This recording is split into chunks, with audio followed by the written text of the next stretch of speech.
Hello, my friends. Welcome. My name is Sarah, if we have not connected before, and my channel is all about personal transformation, personal growth, shifting, awakening, all those amazing things that are happening on the planet right now and ascending. We're all ascending into the fourth and fifth dimensions. Some of us are already in the fourth, and we are spiraling upwards, sometimes returning to old patterns, but from a slightly higher perspective, flushing them out. I don't know about you, but I certainly have been revisited by a lot of limiting beliefs, old programs that I thought I'd cleared out months ago, and they've been coming back up. And I've had to be really, really grounded and really vigilant about taking control of my mind. And that's what this video is all about today, is taking control, taking back your mind. Your mind is not you. Your mind is just there to keep you safe. It's usually your egoic mind. It's there to protect you, to keep you safe, to run on those old programs. And we're often governed by our thoughts, thinking that because we think something, it's the truth. But most of our thoughts are just actually a collection of things that have been handed down to us ancestrally, through our families, through society, through culture, through other people, especially before the age of 7. And that's when we are just soaking up all that information and we believe it to be the truth. And unless we become very self-aware, we can be just letting those other people's ideas be running our lives, and that mind running our life, instead of going, yeah, thanks for that. That's not how I do things anymore. That's not how I roll.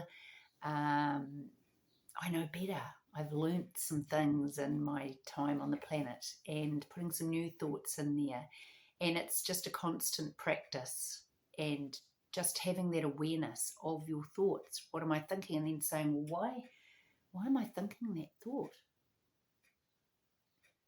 Where did that come from? Is that actually the truth? Is that actually what I want to believe in?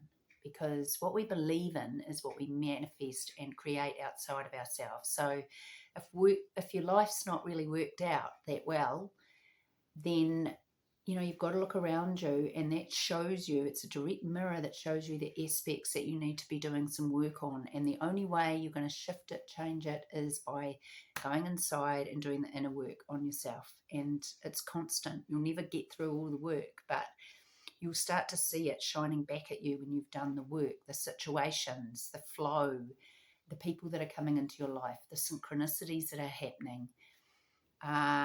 Because when you feel good and you're vibrating that out into the world, and you're making those little shifts within, it spills out. And like I say, it will be mirrored back to you.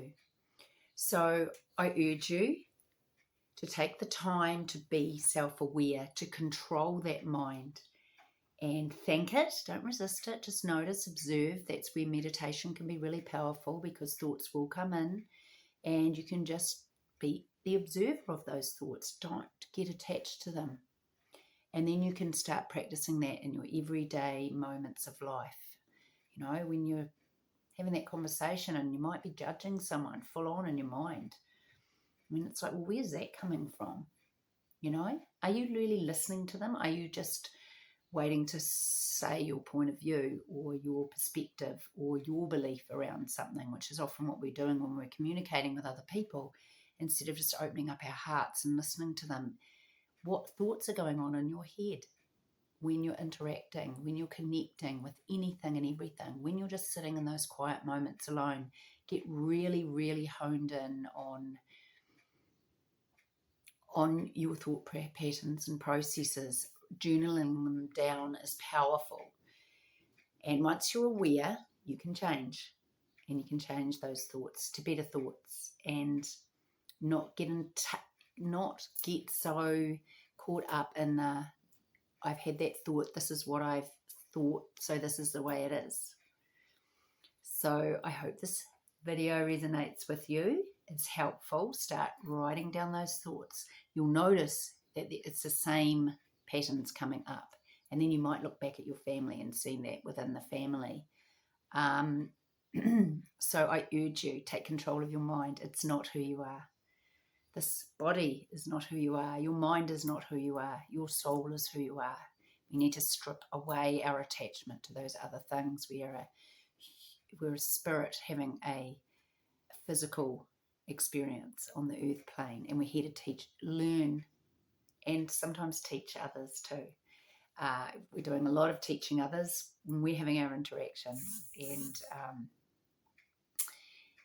so, yeah, what have you got to teach others? What have you got to teach yourself? Be your own coach.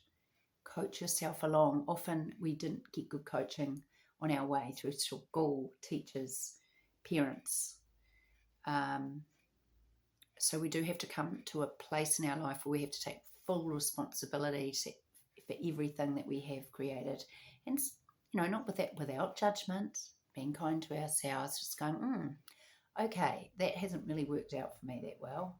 So I probably need to do some work around that. Could be financial, could be health, could be relationships. So start looking at those aspects of your life. And when you're aware, that's 90% of it. 10% is shifting and changing it. 90% is awareness. So I hope that video resonates with you today. And I will catch you on the next one. Much love. Namaste.